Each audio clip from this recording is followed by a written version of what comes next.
Hello बच्चों, let us read the question first. Question में बोला गया है the given figure shows 3 velocity substrate concentration curves for an enzyme reaction.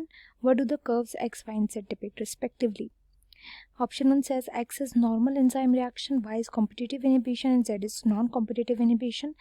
Second option says x is enzyme with an allosteric modular edit, y is normal enzyme activity and z is competitive inhibition.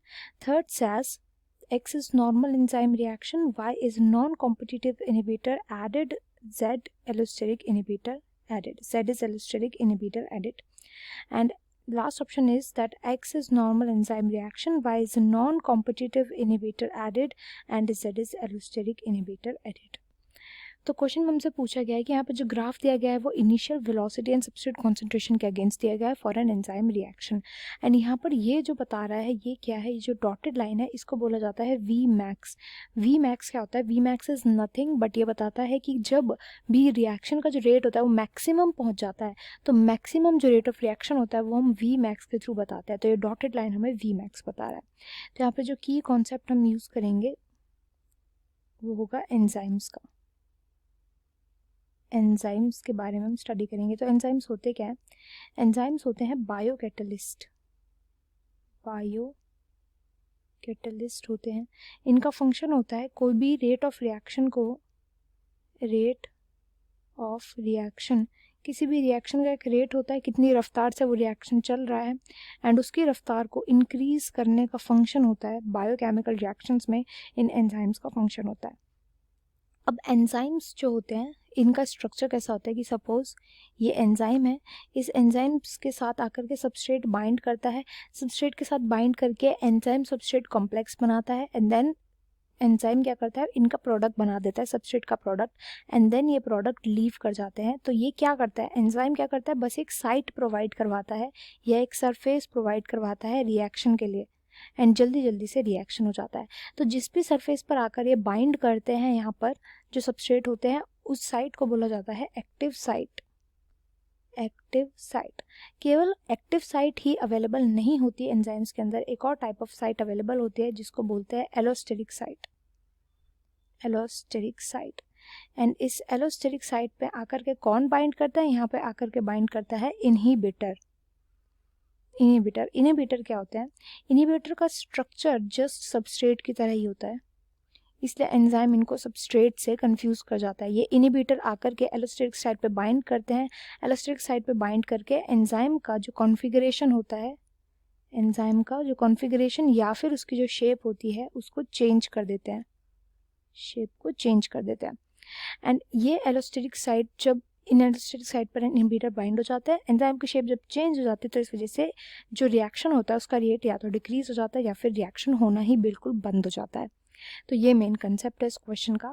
अब आगे question में देखते हैं कि यहाँ पे बताया गया है जो x है, यहाँ पे जो x वाला है जो कर्व है, इसमें क्या हो रहा है कि एकदम से ही इसने अपना v मैक्स अटेन कर लिया, मतलब सेचुरेशन पे पहुँच गया है। जब सबस्ट्रेट का कॉन्सेंट्रेशन इंक्रीज कर रहा है तो रिएक्शन का रेट उतना ही रह रहा है।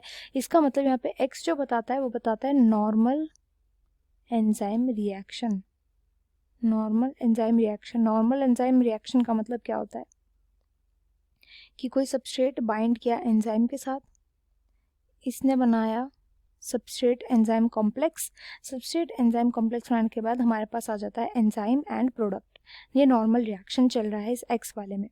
अब वाई वाले में क्या देखने को मिल रहा है कि एक्स के कंपैरेटिवली ये बाद में पहुंचा है वी मैक्स पर। एक्स के कंपैरेटिवली बाद में पहुंचने का मतलब क्या है कि इधर कुछ ना कुछ गड़बड़ हो रही है। एंड गड़बड़ क्या है कि वाई के अंदर इनहिबिटर जो है, इनहिबिटर आकर के अटैच कर रहे हैं एंजाइम के साथ, अटैच हो रहे हैं विद एंजाइम, एंड एंजाइम से अटैच होने की वजह से ही क्या हो रहा है, ये रिएक्शन को स्लो कर रहे हैं, रिएक्शन को स्लो कर रहे हैं। पर रिएक्शन को स्लो करने पर इसका मतलब ये नहीं है कि रिएक्शन को बंद कर रहे हैं ये। तो इसलिए क्या बोला जाएगा कि जो वाई है वो कॉम्पिटिटिव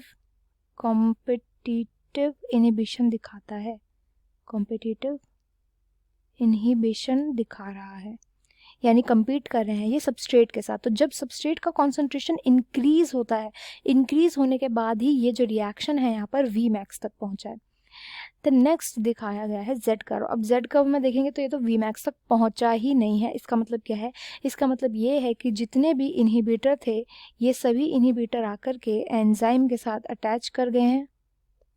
एंजाइम के साथ अटैच होने की वजह से जो शेप है एंजाइम की वो चेंज हो गई है। एंड जब शेप में चेंज आ गया है, इस शेप में चेंज आने की वजह से रिएक्शन जो है वो यहाँ पे रुक गया है। रिएक्शन रुक गया है।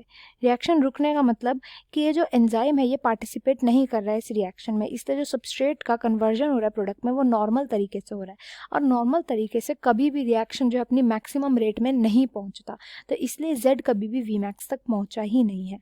तो यहाँ पर जो राइट आंसर होगा, राइट आंसर हमें बताएगा, राइट आंसर होगा कि यहाँ पर जो x है वो है नॉर्मल एंजाइम रिएक्शन यानी ये, एंड y जो है वो यहाँ पे कॉम्पिटिटिव इनिबिशन है तो y हो जाएगा ये, एंड z जो है वो है यहाँ पे नॉन कॉम्पिटिटिव इनिबिशन, इसको बोला जाता है नॉन